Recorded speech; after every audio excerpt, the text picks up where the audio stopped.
오늘은 마지막 시간인데요. 3월 기도의 11조 어떠셨는지 모르겠지만 저에게는 참 감동이었습니다. 제가 은혜를 참 많이 받았던 것 같아요.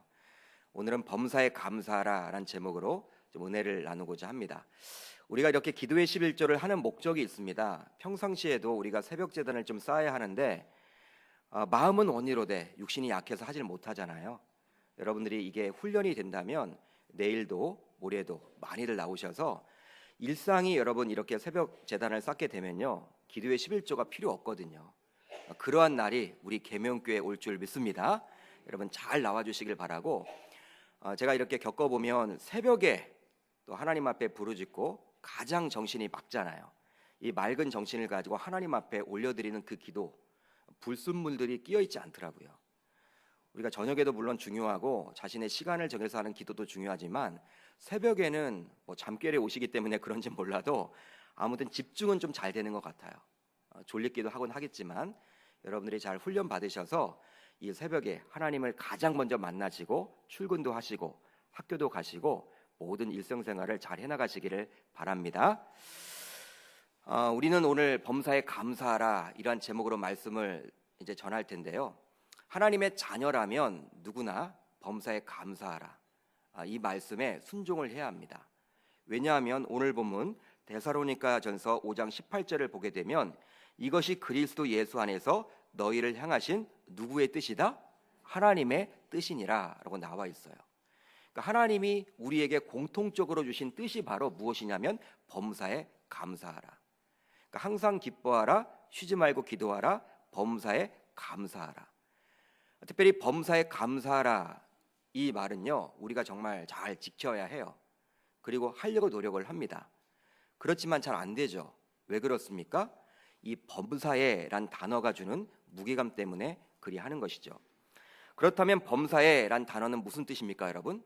범사에, 그러니까 모든 환경 속에서 감사라는 의미입니다. 모든 환경 속에서. 한마디로 감사할 만하기에 감사하는 것이 아니라 지극히 감사하지 못할 환경에 놓여 있더라도 감사하라는 거예요. 즉 배부르기 때문에 하는 초보적인 감사가 아니라 의도적으로 감사하는 경지에 올라라라는 의미에 있습니다.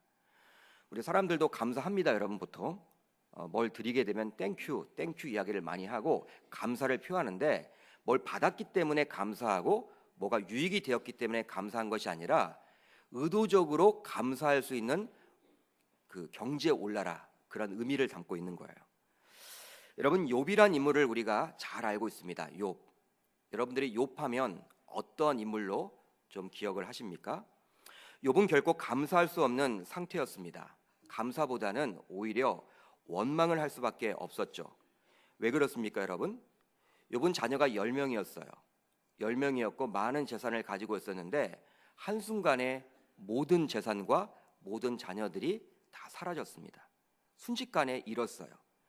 가진 것이 많았기 때문에 더 큰 아픔이 있었을 것입니다. 그것도 한꺼번에 불행이 들이닥쳤기 때문에 그리 하는 것이죠. 그런데 이런 처짐에도 불구하고 욥은 하나님을 원망하지 않아요. 하나님을 누구보다도 신실하게 섬겼기 때문에 하나님, 어찌 저에게 이러한 아픔을 주십니까?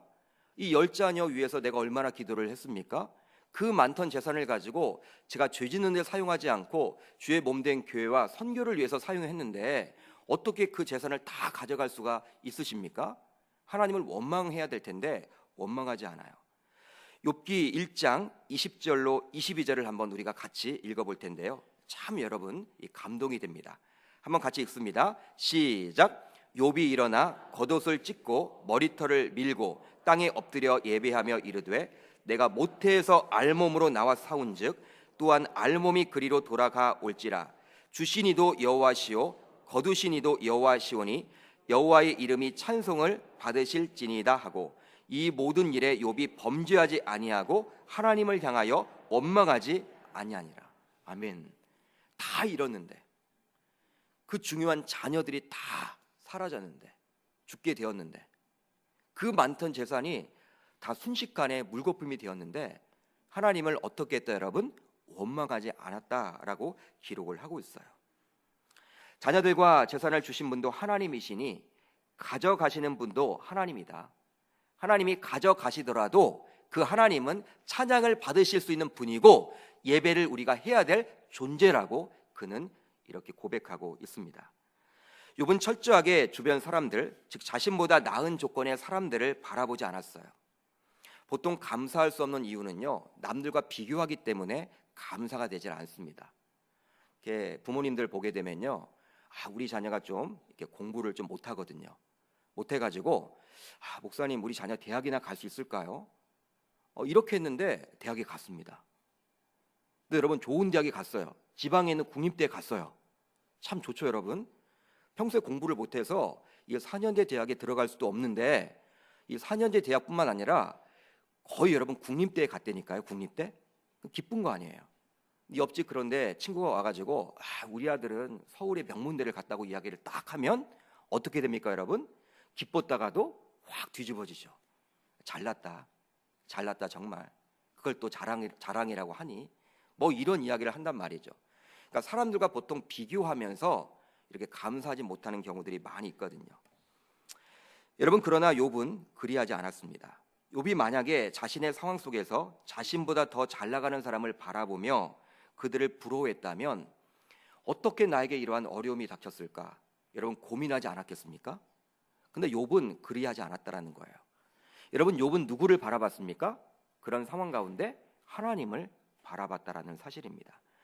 그렇습니다. 욥은 분명하게 주변 사람들이 아니라 오직 하나님을 바라보는 사람이었기 때문에 하나님을 원망하지 않고 그분의 뜻이 있음을 인정하고 그분을 찬양할 수가 있었던 거예요. 사랑하는 성도 여러분, 과연 이것이 가능한 일입니까? 바로 욥은 조건에 따라 감사를 하는 사람이 아니었기에 그리 고백할 수가 있었던 거예요. 초보적으로 감사하는 사람이 아니었죠. 바로 훈련을 통해서 의도적으로 감사하는 단계까지 나아갔습니다. 그렇습니다. 감사는 하나님의 자녀라면 당연히 일상에서 해야 함에도 불구하고 훈련이 되어 있지 않으면 할 수가 없어요. 할 수가 없습니다. 그만큼 우리의 노력만으로는 불가능하죠. 구원받은 이후 저와 여러분들은 이제 구원을 받았거든요. 이 새벽제단까지 나오실 분이라면 이제 구원받은 사람들입니다. 여러분 우리가 구원받은 자로서 우리가 매일매일 일상 속에서 무엇을 염두에 두고 무엇을 점검하며 살아야 될까요? 바로 감사입니다. 나는 과연 구원받은 이후의 삶 속에서 감사하며 살고 있는가? 아니면 원망하며 살고 있는가?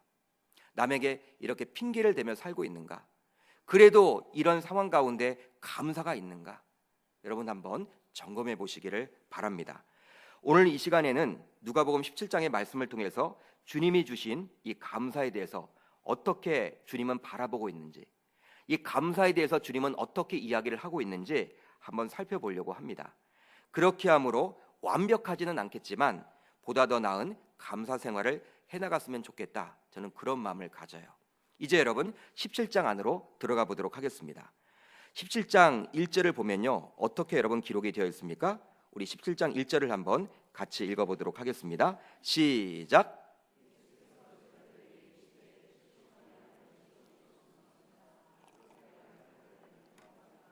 아멘. 예수님께서는 어디로 향해 가고 있었습니까? 예루살렘을 향해서 가고 있었습니다. 예루살렘을 향해서 가고 있었는데 현재 지금 위치가 어디냐? 바로 사마리아와 갈릴리 사이를 지나가고 있었습니다. 그러다가 한 마을에 들어가게 되었는데요, 그 마을에서 뜻밖의 사건을 만나게 돼요. 뜻밖의 사람들을 만나게 됩니다. 바로 누구냐? 10명의 나병 환자들의 외침을 듣게 됩니다. 여러분 그들의 외침은 바로 무엇이었습니까? 자신들을 불쌍히 여겨달라고 하는 외침이었는데 그들이 이렇게 호칭을 합니다. 바로 예수 선생님이요.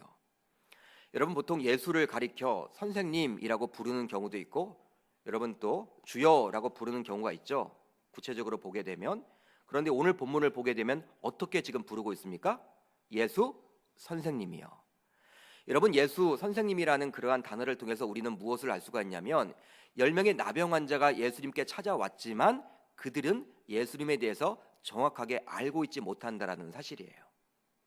그러니까 예수님이 구약에 있었던, 구약에 이렇게 언급되었고 구약에서 예언되었던 메시아임을 아직 몰라요. 그러니까 하나님의 아들임을 아직 모릅니다. 근데 찾아온 것입니다. 찾아와서 예수 선생님이요 라고 부른 것이죠. 아마도 이 나병 환자들은요, 이 예수가 자신들에게 가까이 와서 안수해 주기를 원했을 거예요. 나병 환자이기 때문에 자신이 먼저 예수님에게 다가갈 수는 없거든요. 그게 그 당시 누리였습니다. 여러분, 이 문둥병 환자인데 이게 없는 질병이기 때문에 격리되어 있죠. 격리되어 있는데 이제 먼 곳에서 지금 부르고 있어요. 근데 자신들은 가까이 갈 수 없어요. 유대인 남자입니다, 예수님은. 그리고 그 주변에는 누가 있습니까? 제자들이 있기 때문에 여러분, 경을 치는 일이에요. 가까이 갈 수가 없어요. 그 당시 누리 그랬다니까요. 그렇기 때문에 멀리서 외쳤겠죠. 다윗의 자손 예수여, 나를 불쌍히 여겨달라고. 예수 선생님이여, 나를 좀 불쌍히 여겨달라고 이렇게 소리를 칩니다. 한번 여러분 상상을 한번 동원해 보시기를 바랍니다. 나병 환자들입니다. 혹시 여러분 나병 환자들 보신 적이 있으십니까? 외치지를 못해요. 이 코, 눈, 입 이런 것들이 다 여러분 뭉그러져서요, 제대로 소리를 낼 수가 없어요. 웅얼웅얼 거리더라고요. 저는 중3 때 소록도로 수련회를 갔습니다. 제가 중3이었는데 참 그 당시 전도사님들은 참 여러분 이렇게 수련회를 갈 때도 항상 그런 소록도 뭐 이렇게 여러분 그런 데를 이렇게 데려가는 것 같아요. 3박 4일을 갔는데요. 그것도 여러분 알아서 오래요. 뭐 교회에서 이렇게 버스를 대절하고 그렇지 않고 순천역에 내리면 우리가 이렇게 봉고차로 데려가겠다. 이런 식으로 해서 친구들하고 선생님과 함께 기차를 타고 거의 하루 종일 걸렸던 것 같아요. 여러분, 이 문둥병 환자들이 있더라고요. 가니까 나병 환자들이 있는데 물론 우리가 없는, 지금도 진행되고 있는 곳에 들어가지 못하고 그냥 멈춰 있는 그분들 그 곁에서 3박 4일을 이렇게 봉사하고 온 적이 있습니다. 여러분, 저희가 참 은혜를 많이 받았거든요. 왜냐하면 그들은 코가 없어요. 귀가 없어요. 입이 없어요. 그러니까 찬송을 해도 어떤 말인지 잘 몰라요. 그럼에도 불구하고 얼마나 열정적으로 찬양을 하는지 지금도 여러분 그게 떠올라요. 여러분, 처음에는 식사를 못 하겠더라고요. 그분들 옆에서. 그렇지만 그분들이 얼마나 감사를 하고 또 기뻐하고 기도하는지 저는 지금도 그때 중3 때 겪었던 그게 지금 제 뇌리 속에 남아 있습니다. 여러분, 다윗의 특별히 자손 예수님이 이렇게 왔지만 그들은 다윗의 자손인지 아직 모르고 예수 선생님이여 자신을 불쌍히 여겨달라고 이야기할 뿐이죠. 그게 여러분 제대로 들렸겠습니까? 마음을 다해서 지금 외쳤겠죠. 외쳤습니다. 자신을 고침받기 원해서 예수님께서 자신들 가까이 와서 안수하심으로 자신들이 치유를 받고자 했던 것이죠. 그것들을 기대하면서 예수님을 찾아온 것입니다. 아직 예수가 누구인지 정확하게 알지는 못하지만 예수를 만나게 되면 중병도 고침받는다라는 이야기를 들었기 때문에 용기를 내어서 찾아온 거예요. 그런데 자신들의 기대가 빗나가게 됩니다. 바로 예수님께서 다음과 같이 이야기했기 때문이죠. 오늘 본문 14절을 같이 읽어봅니다. 14절입니다. 시작. 가서 제사장들에게 너희 몸을 보이라. 아멘. 여러분, 나병 환자들이 기대했던 것은 무엇이었습니까? 예수님이 가까이 와서, 자신은 예수님 곁에 가까이 가지 못하기 때문에 먼 곳에 떨어져 있는데 예수님이 자신들을 보고 가까이 와서 안수하여 고침 받는 거예요. 그런데 그러한 기대가 사라지는 것이죠. 예수님이 어떻게 이야기합니까? 가서 누구에게 가라? 제사장들에게 가라고 이야기를 합니다. 가서 몸을 보이라는 거예요. 그렇다면 예수님은 왜 자신이 고치지 않고 제사장들에게 가라고 한 것입니까? 바로 깊은 뜻이 있죠. 당시 유대 사회 속에서 나병이란 병은요, 하나님이 주신 병이에요. 하나님이 주신 병이기 때문에 그 병의 여러분 진단과 완치는요, 의사가 하는 것이 아니라 누가 하게끔 되어 있습니까? 구약의 율법을 보게 되면 바로 제사장들이 하게 되었습니다. 그렇기 때문에 예수님은 자신이 고치지 않고 제사장들에게 가라고 이야기를 한 것이죠. 그러나 10명의 나병 환자들 입장에서는 예수님의 말씀이 얼마나 서운하게 들렸겠습니까? 한번 생각을 해보세요. 어렵게 해서 지금 왔습니다. 그 사랑이 많다라고 하는 그 예수님, 그 소문을 듣고 왔어요. 뭐 예수님 이렇게 찾아가면 중병도 고쳐주시고 못 고칠 병도 없고 문제가 해결함 받고 죽은 자도 살리셨고 오병의 기적도 일으키시고 기적이 나타난다는 거예요. 그러한 소문을 듣고 어렵게 왔는데 갑자기 고침받지도 못했는데 제사장에게 가라는 거예요. 여러분, 제사장에게 누가 갈 수 있습니까? 고침받은 사람만 갈 수 있거든요. 가서 보여야 하거든요. 근데 자신의 피부를 보니까 그대로예요. 하나의 여러분들 나아진다라는 그러한 징조가 없어요. 여러분, 그렇게 예수님 이야기를 들었을 때 가장 서운했던 사람들이 바로 나병 환자였을 것입니다. 정말 어처구니가 없다라고 생각을 했겠죠. 그런데 여러분, 이 본문을 자세히 보십시오. 10명의 나병 환자가 귀한 것은요, 아직 예수에 대한 믿음이 없음에도 불구하고 예수님의 말씀을 듣고 제사장들에게 갔다라는 사실입니다.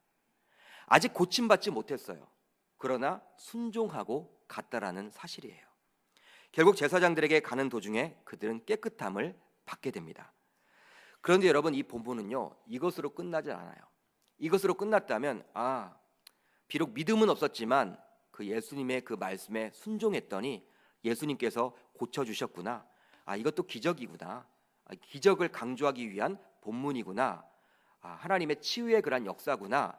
이 정도로 우리가 알 텐데 그게 아니라는 거예요. 치유 이후에 벌어진 하나의 사건에 우리 주님은 주목하고 있습니다. 바로 어떤 것에 관련된 일입니까? 감사에 관련된 일입니다. 이제 본문을 통해서 감사에 대해서 한번 우리는 좀 더 깊이 살펴보고자 합니다. 우선 감사하는 자는 지극히 적습니다. 한번 따라합니다. 감사하는 자는 지극히 적습니다. 오늘 본문 15절로 16절을 같이 봅니다. 시작.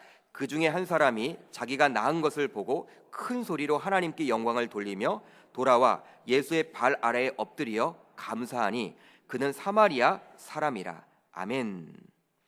그 중에 한 사람이라고 나와 있고요, 돌아와 예수의 발 아래에 엎드려 감사하니라고 나와 있습니다. 여러분, 나병 환자 몇 명이 고침을 받았습니까?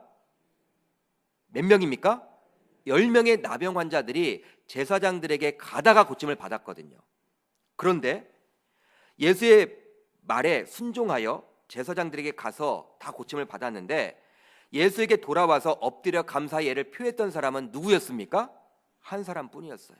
그것도 사마리아 사람이었습니다.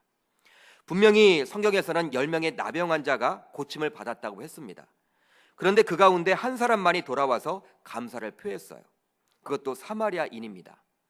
본래 여러분, 유대인들은요, 사마리아인과 상종을 하지 않습니다. 상종을 하지 않아요. 같이 살지 못합니다.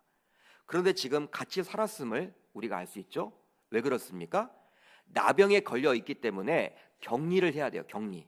근데 격리를 해야 하기 때문에 어쩔 수 없이 나머지 9명의 유대인들과 이 한 사람 사마리아 사람이 같이 살았음을 알 수가 있죠. 성경에는 나와 있지 않지만 그렇다면 여러분, 나머지 9명은 왜 가던 길을, 여러분, 왜 이렇게 예수님께 돌아와서 이렇게 감사를 하지 않았을까요? 왜 감사를 하지 않았겠습니까? 우리가 여러분 생각을 한번 해봐야겠죠. 성경에는 분명히 나와 있지 않죠. 그렇지만 나머지 9명은요, 생각을 해보면 가던 길을 계속 재촉하여 제사장들에게 가서 자신의 깨끗한 몸을 보였을 수도 있어요. 여러분, 저는 그렇게 생각을 해봅니다.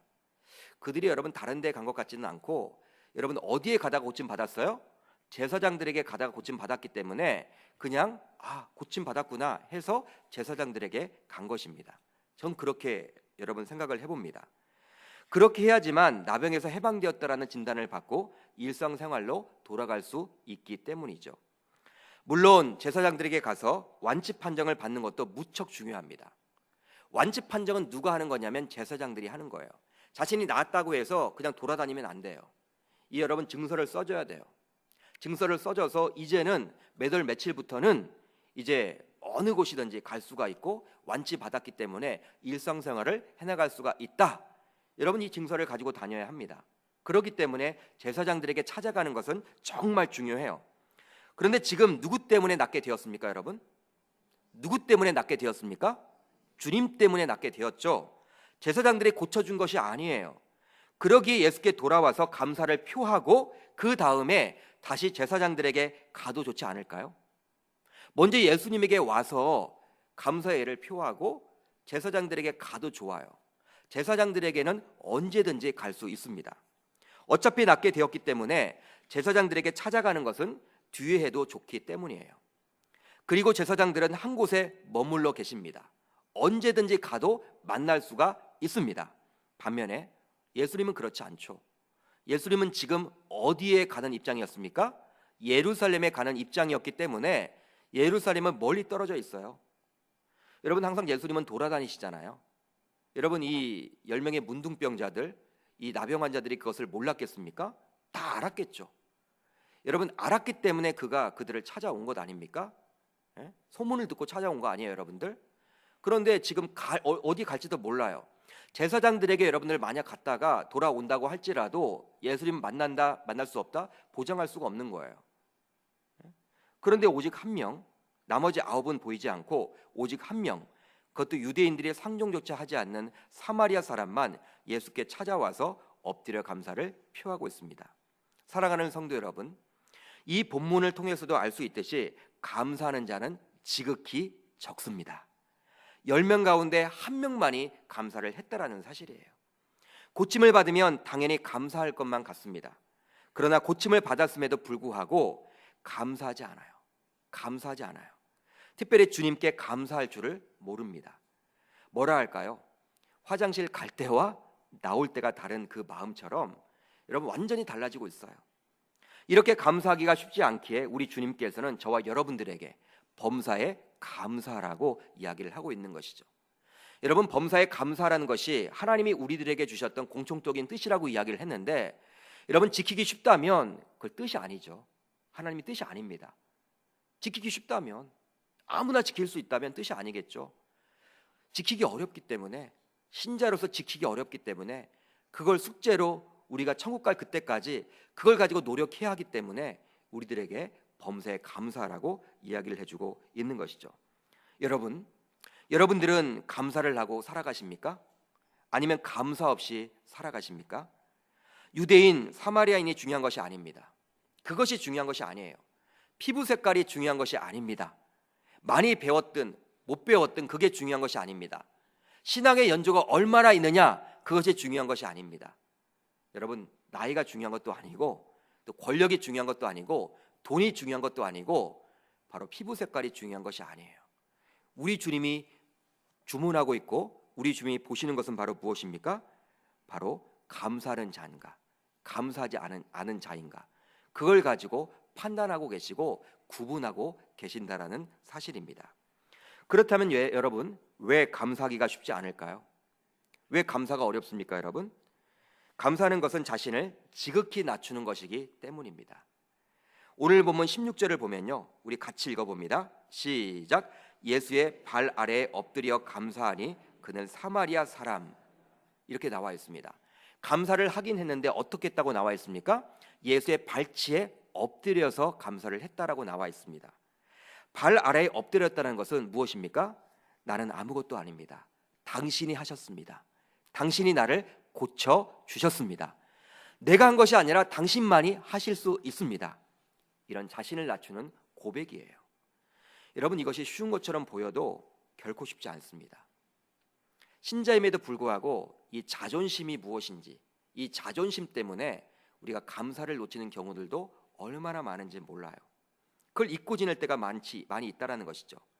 에덴 동산에서 죄를 짓게 된 첫사람 아담, 그도 하나님처럼 되고 싶다라는 그 자고함으로 인해서 결국 사탄의 시험에 넘어가 버려요.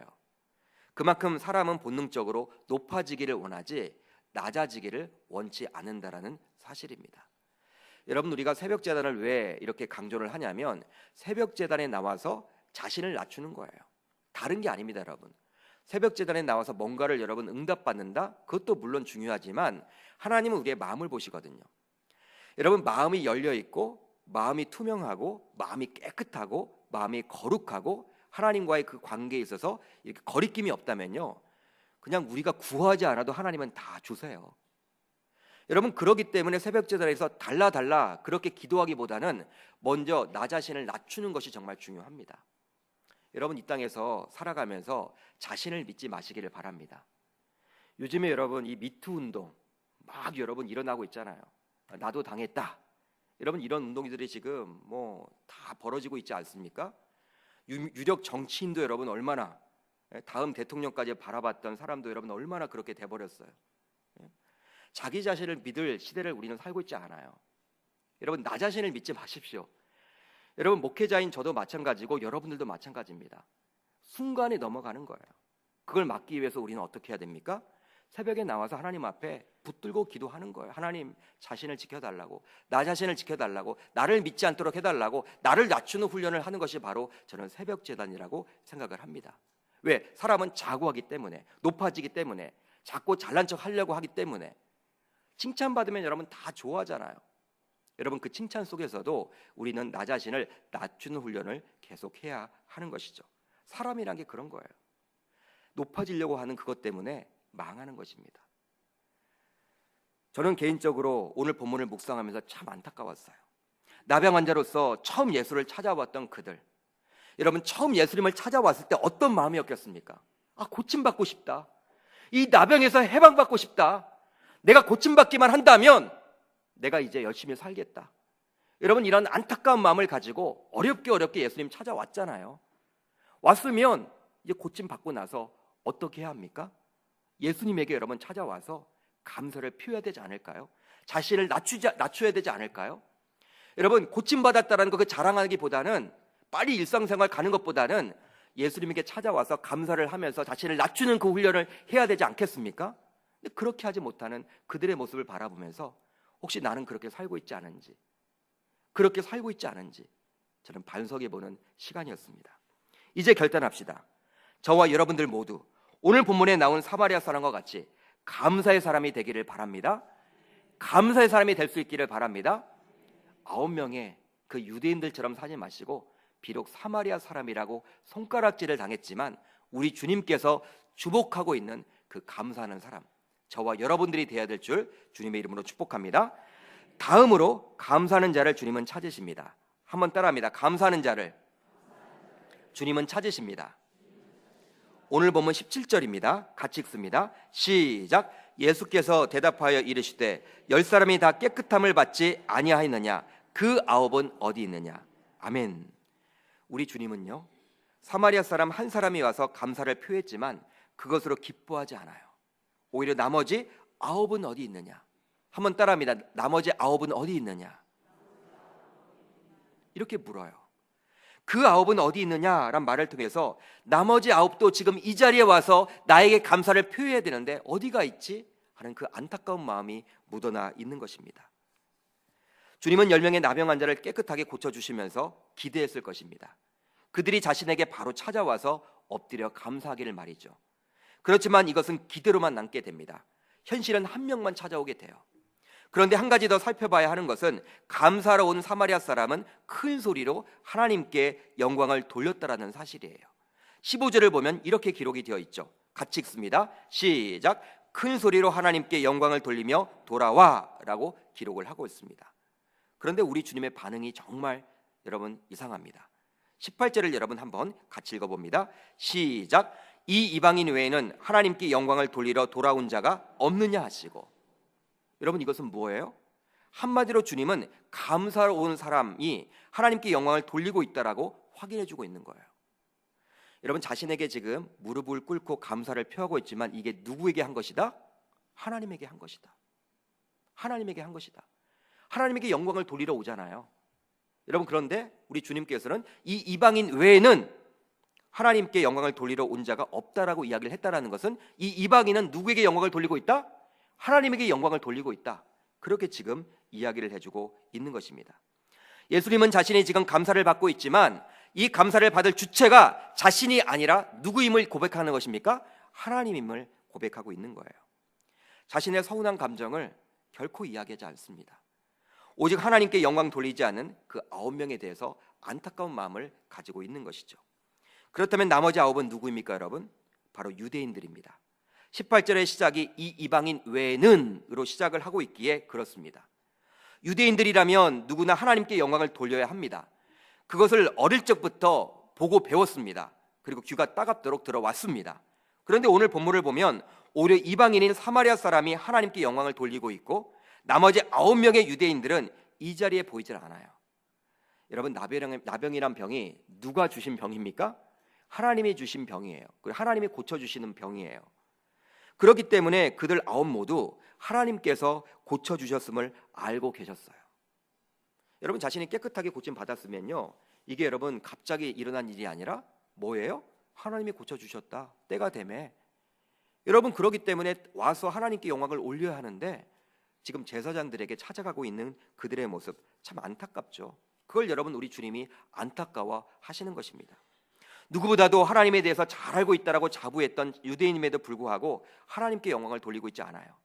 반면에 유대인들 입장에서는 구원받을 수 없다라고 여겼던 사마리아인은요, 오히려 하나님께 영광을 돌리고 있습니다. 바로 믿음을 실천하는 것임을 보여주고 있는 것이죠. 야고보 기자가 이야기했듯이 행함이 없는 믿음은 죽은 믿음이라는 이야기가 맞는 것입니다. 결국 어떤 결과가 벌어집니까, 여러분? 19절입니다. 같이 봅니다. 시작. 그에게 이르시되 일어나 가서 내 믿음이 너를 구원하였느니라. 아멘. 감사를 피했던 사마리아인은 예수님께서 육신의 깨끗한 뿐만 아니라 예수님에게서 육신의 깨끗한 뿐만 아니라 영혼까지도 구원받게 되었습니다. 할렐루야. 할렐루야. 하나님께 영광을 돌리는 그 감사를 믿음이라고 우리 주님은 이야기를 해주고 있죠. 반면에 나머지 9은 어떻습니까? 성경은 기록하고 있지 않아요. 그들이 육은 깨끗하게 되었지만 아마도 그들은 구원받지 못한 사람으로 그려지고 있습니다. 사랑하는 성도 여러분, 우리 주님은 감사한 자를 찾으십니다. 왜 그럴까요? 감사를 받으실 분은 오직 여호와 하나님이시기 때문입니다. 하나님께 영광을 돌렸던 사마리아인은 결국 육신의 치료뿐만 아니라 영혼까지도 구원받는 놀라운 기적을 체험하게 되는 것이죠. 이러한 감사의 삶을 우리도 살아야 되지 않겠습니까? 이제 말씀을 정리합니다. 성도라면 감사하는 삶을 살아가야만 합니다. 가장 먼저 여호와 하나님에게 말이죠. 그분은 감사받아야 마땅하신 분이십니다. 새벽 이 자리에 나와 있는 것 자체가 여러분 감사 아닌가요? 대학병원에 가보면요, 아픈 환자들이 얼마나 많은지 몰라요. 예전에는 연배가 높으신 분들만 많았는데 요즘은 그렇지 않더라고요. 젊은 사람들도 얼마나 병원에 있습니까? 그들은 여러분 하나님 앞에 나와서 찬양하고 경배 올려드리고 이렇게 예배하고 싶지만 예배하지 못하거든요. 이것 자체가 여러분 감사 아닙니까? 또 정말 바쁜 삶을 산다면 지금 이 자리에 있을 수가 없잖아요. 그런데 조금 덜 바빠서, 조금 덜 바쁜 것 같습니다. 덜 바빠서 이 자리에 나올 수가 있잖아요. 정말 감사한 것들이 얼마나 여러분 주변에 많은지 모릅니다. 저는 서양 문화 여러 가지가 부럽지 않겠지만 가장 부러운 것은 무엇이냐면요, 이거 한 가지는 딱 부럽더라고요. 주변에서 땡큐가 얼마나 많은지 몰라요. 한 가지를 가져다 줘도 땡큐 감사하다는 거예요. 근데 우리는 지극히 당연하다고 여기고 있죠. 저와 여러분들 모두 감사에 대해서 오늘 본문을 통해서 살펴보았습니다. 이 본문의 말씀을 꼭 실천에 옮김으로 말미암아 범사에 감사라는 그 명령에 좀 더 가까이 다가갈 수 있기를 주님의 이름으로 축복합니다. 하나님은 영광을 받으실 분이십니다. 근데 그 영광이 바로 무엇입니까? 감사라는 사실이에요. 오늘 본문을 통해서 깨닫게 되는 것이죠. 여러분, 그분은 감사하는 자를 찾으시고 그 감사하는 자를 사용하십니다. 2018년도를 보내고 있는데 여러분들의 삶 속에서 감사의 운동이 일어남으로 말미암아, 감사의 훈련을 잘 받음으로 말미암아 하나님께 인정받고 쓰임받는 저와 여러분 다 되시기를 주님의 이름으로 축복합니다.